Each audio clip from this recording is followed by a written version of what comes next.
இயேசுவுக்கே புகழ். இன்று நம்முடைய தியானத்தின் 15வது நாள். இப்பொழுது நாம் இந்த தியானத்தின் 3வது பகுதியில் நாம் இருக்கிறோம். கடந்த 2 பகுதிகளை நாம் பார்த்தோம். இப்பொழுது நாம் இருப்பது 3வது பகுதி.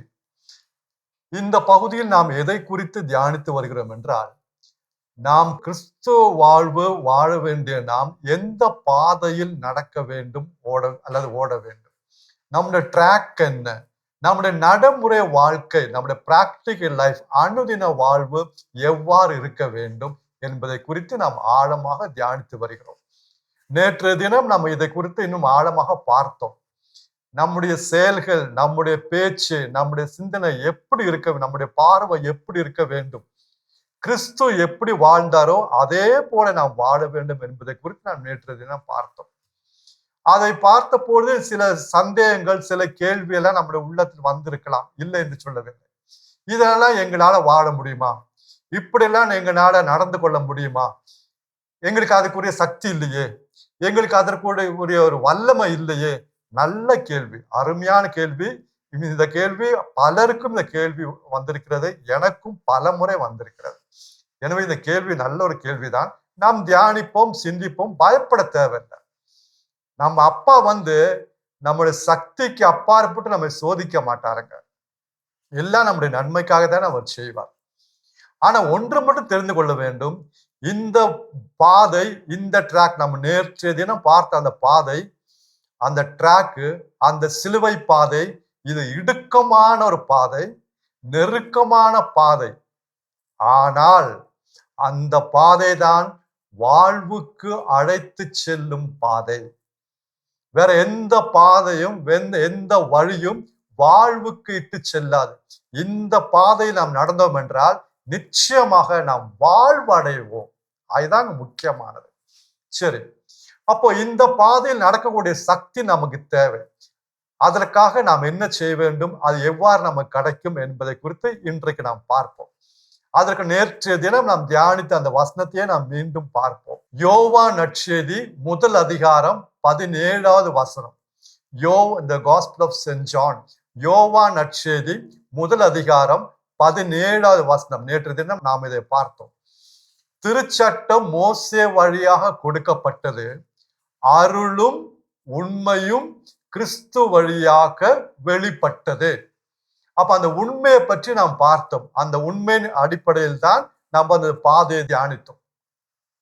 ஆனா அங்க உண்மை மட்டுமல்ல, அருளும் உண்மையும் கிறிஸ்துவால் வெளிப்பட்டது. கிறிஸ்து கொண்டு வந்தார் அருளும் உண்மையும். அப்ப அருள் அது தாங்க வல்லமை. அருள் தான் வல்லமை. அருள் நாம் போன பருவம் 4 சற்று தியானித்தோம். சுருக்கமாக மீண்டும் இங்க சொல்ல விரும்புகிறேன். அருள் தான் வல்லமை. அதாவது அருள் 2 அர்த்தத்துல வருது. ஒன்று தயவு என்ற அர்த்தம், இரக்கம், தயவு என்ற அர்த்தத்தில் வருது. நோவா கடவுளின் பார்வையில் அருள் பெற்றவராய் இருந்தார் என்று சொல்லலாம். அதே அர்த்தம் நோவா கடவுளுடைய பார்வையில் தயவு பெற்றவராய் இருந்தார். அப்ப அருள் ஒரு அர்த்தம் தயவு. ஆனா இங்க இந்த வசனத்துல கிறிஸ்து கொண்டு வந்த அருள் வல்லமை, கடவுளுடைய வல்லமை. இது கிறிஸ்துவுக்கு முன்னாடி யாருக்குமே கிடைக்கல.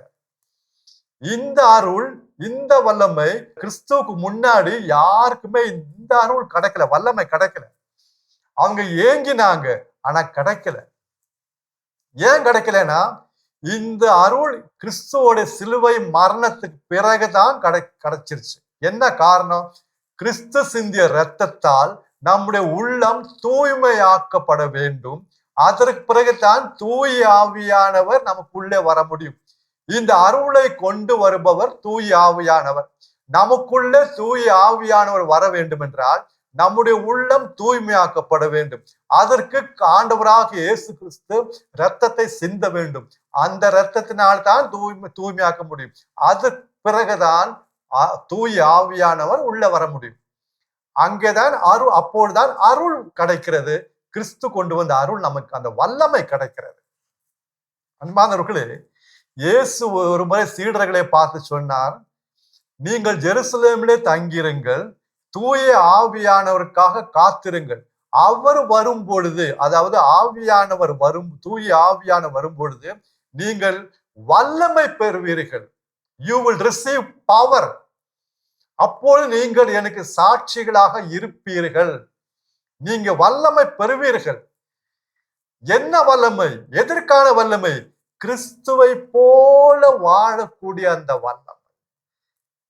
இந்த வாழ்வு கிறிஸ்துவுக்கு 33 ஆண்டுகள் கிறிஸ்து இந்த பூமியில் வாழ்ந்த பொழுது அந்த வாழ்வு இப்பொழுது நமக்கு கிடைக்கிறது. நமக்கு அதை யார் கொண்டு வருவது? தூய ஆவியானவர் அந்த வாழ்வு நமக்குள்ளே கொண்டு வருகிறார். இதுக்கு முன்னாடி யாருக்குமே பழைய ஏற்பாட்டுல கூட யாருக்குமே கிடைக்கல. மோசே எவ்வளவு பெரிய வல்லமையான செயல்கள்லாம் செஞ்சார். லட்சக்கணக்கான இஸ்ராயல் மக்களை எகிப்திலிருந்து வெளியே கொண்டு வந்தார். அது சின்ன விஷயமா? லட்சக்கணக்கான மக்களை ஒரு ஆள் வல்லமையோடு, கடவுளுடைய வல்லமையால் அவர் வெளியே கொண்டு வந்தார். ஆனா தனிப்பட்ட வாழ்வில் கோபத்தை அடக்க முடியல, எரிச்சல் பட்டாரு, கண்ட மாதிரி பேசினாரு. ஏன் இதெல்லாம் நான் பார்க்கணும்? என்னை கொன்று விடுங்க கடவுளை விட்டாரு. கோபம் பிச்சுக்கிட்டு வரும் தனிப்பட்ட வாழ்வில். ஆனா வல்லமையான செயல்கள்லாம் அவர் செஞ்சாரு. பாறையை அடிச்சாரு, தண்ணி கோலை நீக்கினாரு, செங்கடல் 2ஆ பிளர்ந்தது. வல்லமையான தனிப்பட்ட வாழ்வுல வல்லமை இல்லை. இறைவாக்குனர் ஏலியாவை பாருங்க, எவ்வளோ வல்லமையான செயல்கள் செஞ்சாரு. வானத்திலிருந்து நெருப்பை இறக்கினாரு. நெருப்பை இறங்கியது அவருடைய ஜெபத்தால். ஆனா ஒரு பெண் வந்து, சாதாரண ஒரு பெண் வந்து உன்னை கொன்று விடுவேன் என்று சொன்ன பொழுது பயந்து ஓடினாரு. டிப்ரெஷன். நான் ஏன் உயிர் வாழணும்? எவ்வளவு வல்லமையான செயலை செய்தார் இறைவாக்குனர் ஏலியா. ஆனா தனிப்பட்ட வாழ்வில் தோல்வி, டிப்ரெஷன், பயம், அச்சம், நடுக்கம். சிம்சோன் எவ்வளவு வல்லமையான செயல்களை செஞ்சாரு. சிங்கத்தை எல்லாம் 2ஆ கிழிச்சாரு.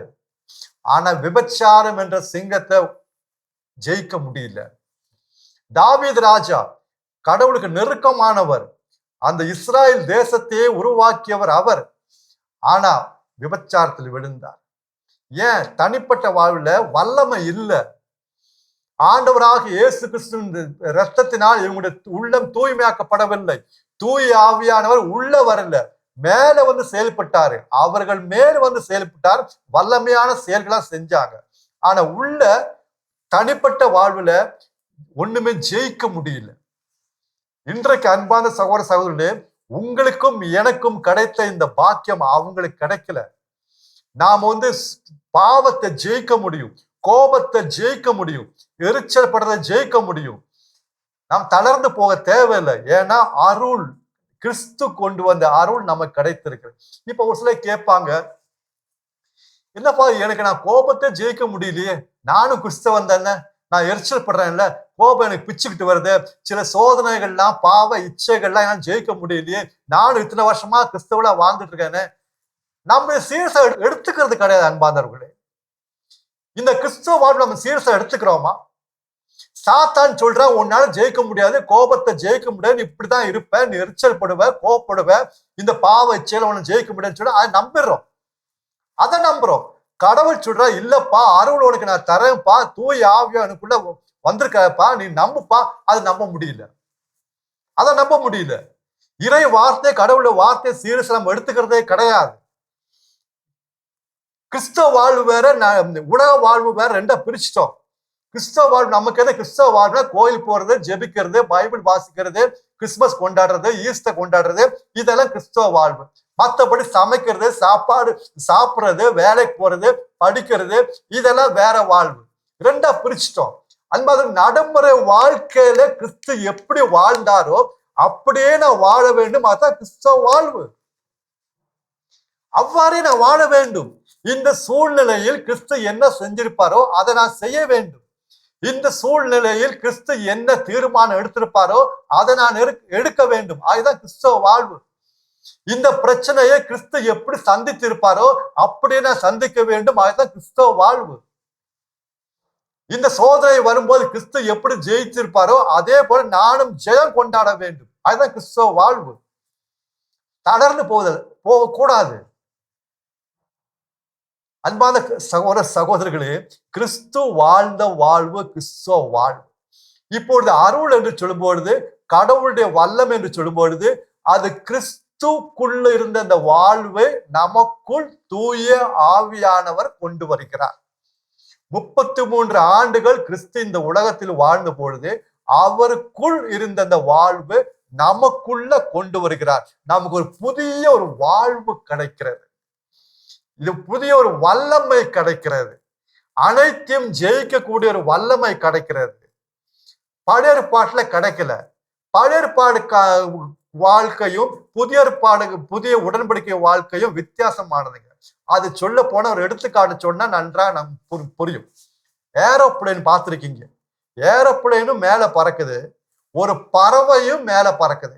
இந்த ஏரோப்ளேன் பறக்கிறதுக்கும் ஒரு பறவை பறக்கிறதுக்கும் வித்தியாசம் இருக்கா இல்லையா? ரெண்டும் பறக்குது, ரெண்டும் மேல பறக்குது. ஆனா ரெண்டுக்கும் எவ்வளவு வித்தியாசங்க. ஏரோப்ளேனை நம்ம பறக்க வைக்க வேண்டும். அது வெளியிருந்து அதுக்கு ஏதாவது கொடுத்து நாம் பறக்க சக்தியை கொடுத்து பறக்க வைக்கணுங்க. ஆனா பறவை அப்படி வேண்டாம். பறவை தானா அப்படியே லைட்டா அப்படி அது தானா பறக்குது பாருங்க. அதை நம்ம பறக்க வைக்க தேவையில்லை, அது தானா பறக்கும். என்ன காரணம்? பறவைக்குள் ஒரு வாழ்வு இருக்கிறது. இட் ஹேஸ் லைஃப், வாழ்வு இருக்கிறது. ஆனா ஏரோப்ளேன்ல லைஃப் கிடையாதுங்க. அது ஒரு இன்ஜின், அதை பறக்க வைக்க வேண்டும். ஆனா பறவைக்குள் வாழ்வு, கிறிஸ்துவ வாழ்வு என்பது அந்த கிறிஸ்து வாழ்ந்த வாழ்வு இப்பொழுது தூய ஆவியானவர் நமக்குள்ள கொண்டு வருகிறார். இனி வாழ்வது நான் அல்ல, கிறிஸ்து எனக்குள் வாழ்கிறார். அந்த புதிய ஒரு வாழ்வு. அதனால நம்ம பயப்பட தேவையில்லை, அஞ்ச தேவையில்லைங்க. தூய ஆவியானவர் எல்லா வழிகளையும் நம்ம வழிநடத்த காத்து கொண்டிருக்கிறார். ஒவ்வொரு நாளும் நம்மை கிறிஸ்துவை போல அவர் மாற்றி கொண்டிருக்கிறார். நம்புவோம். 2 கொரிந்தியர் 3வது அதிகாரம் 18வது வசனம். 2 கொரிந்தியர் 3வது அதிகாரம் 18வது வசனம். இப்பொழுது முக்காடு இல்லாத முகத்தினராய் கிறிஸ்துவின் மாட்சியை பிரதிபலிக்கிறோம். மென்மேலும் மாட்சி பெற்று அவருடைய சாயலாக மாற்றம் அடைகிறோம். அவருங்கிறது கிறிஸ்து. அவருடைய சாயலாக மாற்றம் அடைகிறோம். இப்பொழுது நாம் கிறிஸ்துவின் மாட்சியை பிரதிபலிக்கிறோம். ஒவ்வொரு நாளும் நாம் கிறிஸ்துவை போல வாழ்ந்து தூயாவே நம்மை மாற்றி கொண்டிருக்கிறார். மென்மேலும் மாட்சி பெற்று மென்மேலும் இந்த மாற்றம் அடைந்து ஒரு நாள் கிறிஸ்துவை போல முழுமையாக நாம் மாற்றம் அடைவோம். நம்முடைய எண்ணங்கள், சிந்தனைகள், பேச்சு, நடத்தை அனைத்திலும் மாற்றம் கொண்டு வருவார் தூய ஆவியானவர். அதுதாங்க அருளுங்கிறது. அருளும் உண்மையும் கிறிஸ்துவால் வெளிப்பட்டது. முன்னாடி இது கிடையாது. தூய ஆவியானவர் முன்னாடி யாருக்குள்ளயும் வரல. தூய ஆவியானவர் அவர்களுக்கு மேலதான் வந்தாரு, உள்ளத்துல வரல. இப்பொழுது தூய ஆவியானவர் நமக்குள்ள வந்திருக்காரு. அந்த வல்லமையை தர்றாரு, சக்தியை தர்றாரு. பவுலடிகளார்ட்ட கடவுள் சொன்னார் இல்லையா, என்னுடைய அருள் உமக்கு போதும்பா, வேற என்ன வேணும்? இந்த அருளுங்கிறது தயவு கிடையாது, தயவு அல்லது இரக்கம் என்ற அர்த்தத்துல கிடையாது. என்னுடைய அருள் உனக்கு போதும்னா என்னுடைய வல்லமை உனக்கு போதும்பா, என்னுடைய வல்லமை உனக்கு போதும், வேற ஒண்ணும் தேவையில்லைப்பா. வேற என்னங்க நமக்கு வேண்டும்? கடவுளுடைய வாழ்வே நமக்குள்ள வந்துச்சுன்னா வேற என்ன நமக்கு வேண்டும்? எந்த சூழ்நிலையா இருக்கட்டும், எந்த பிரச்சனையா இருக்கட்டும், எதுவா இருக்கட்டும்ங்க, கிறிஸ்துவோட வாழ்வு நமக்குள்ள வந்துச்சுன்னா கிறிஸ்து எப்படி வாழ்ந்திருப்பாரோ, கிறிஸ்து எப்படி பேசியிருப்பாரோ, கிறிஸ்து எப்படி இந்த பிரச்சனை சமாளித்திருப்பாரோ அப்படியே நம்மால் செய்ய முடியுங்க. இதற்காகத்தாங்க தூய ஆவியானவரை கடவுள் நமக்கு கொடுத்திருக்கிறாரு. இதற்காகத்தாங்க ஆண்டவராக இயேசு கிறிஸ்து சிலுவையில் மரித்தாரு. கொஞ்சம் நம்புவாங்க. கிறிஸ்துவ வாழ்வு இதை விட அருமையான வாழ்வு இந்த பூமியில கிடையாதுங்க. கிறிஸ்து எவ்வளவு அருமையா வாழ்ந்தாரு. அவருக்குள்ள மகிழ்ச்சி இருந்துச்சு. எவ்வளவு பிரச்சனை வந்தாலும் அவருக்குள்ள ஒரு அமைதி, ஒரு சமாதானம் அவருக்குள்ள இருந்துச்சுங்க. யாரும் அவரை அசைக்க முடியலங்க. யாரும் அவரை அசைக்க முடியல. அந்த மாதிரி கடவுளுடைய பிள்ளைகளாக நாம் வாழும் தாங்க அவர் பார்க்கிறாரு. நம்ம அப்பாவை போல நாமும் மாறணுங்க. ஒவ்வொரு நாளும் அப்பாவுடைய சாய் நாம் பெற்றுக்கொள்ள வேண்டும். அதற்காக தான் தூயாவி வந்து கொஞ்சம் நம்புவோம். நம்பிக்கை தாங்க நம்முடைய வாழ்க்கை. கிறிஸ்தவ வாழ்க்கை நம்பிக்கை தாங்க. இதெல்லாம் எங்களால முடியுமா? இதெல்லாம் எங்களால வாழ முடியுமா? நாங்க இப்படி கஷ்டப்படுறோமே. எல்லா வகையிலும் அனுதின வாழ்வில் நாம் சந்திக்கின்ற எல்லா பிரச்சனைக்கும் தூய ஆவியான நமக்கு உதவி செய்ய காத்து கொண்டிருக்கிறார். அது வியாதியா இருக்கட்டும், இல்ல திருமணத்தின் பிரச்சனையா இருக்கட்டும், அல்லது குழந்தை இல்லாத பிரச்சனையா இருக்கட்டும், இல்லது பொருளாதார நெருக்கடியா இருக்கட்டும், எதுவா இருக்கட்டும், எல்லா விதத்திலும் எல்லா சூழ்நிலையிலும் நமக்கு கடவுள் தம்முடைய வல்லமை அவர் தருகிறார். இதுதான் கிறிஸ்தவ ஓட்டம். இந்த ட்ராக் நம்ம ஓடி ஜெயிக்க வேண்டும். நாம் மற்றவர்களுக்கு ஒரு முன்மாதிரியாக இருக்க வேண்டும். நாம் வேலை செய்ய இடத்துல அல்லது படிக்கும் பள்ளிகளில் அக்கம் பக்கத்துல இந்த கிறிஸ்தவ வாழ்வை நாம் வாழ்ந்து காட்ட வேண்டுங்க.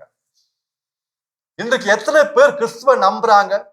நம்முடைய வாழ்க்கை பார்த்து யாராவது நாங்களும் கிறிஸ்துவை போல வாழணும், நாங்களும் கிறிஸ்தவளா மாறணும் ஆசை இருக்கு அப்படின்னு யாராவது நம்மகிட்ட சொல்லியிருக்காங்களா? ஏன்னா கிறிஸ்தவர்கள் என்று சொல்லுகிறோம். ஆனா எல்லா வகையான தீமையும், ஒரு கோபத்தை கூட இத்தனை வருஷமா நாம் வந்து கிறிஸ்துமஸ் கொண்டாடுறோம், ஈஸ்டர் கொண்டாடுறோம், இத்தனை வருஷமா கோயில் போயிட்டு இருக்கோம், இத்தனை வருஷமா நன்மை வாங்கிட்டு இருக்கோம். ஒரு கோபத்தை கூட நம்மளால அடக்க முடியல.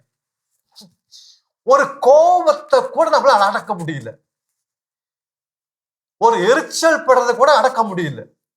முணுமுணுக்கிறது கூட நம்ம ஜெயம் கொண்டாட முடியல. அது மேல வெற்றி கொண்ட எத்தனை முறை, எவ்வளவு முறை முணுமுணுக்கிறோம்.